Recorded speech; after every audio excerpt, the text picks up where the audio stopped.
Hello friend, हे बघा आमच्याकडे आज दिवसभर खूप पाऊस होता आणि अजून पण पाऊस आणि ढगाळ वातावरण आहेच. बघू शकताय तुम्ही, असं थंडगार वातावरण झालेलं आहे. आता थोडा पाऊस कमी झाला तर घराच्या बाहेर लोक निघलेत किराणा सामान भाजीपाला आणायला. बघू शकताय तुम्ही,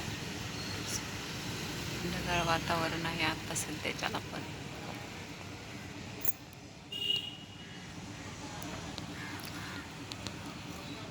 एक हप्त्याच्या नंतर पाऊस चालू झालेला आहे. तर आज दिवसभर पाऊस होता.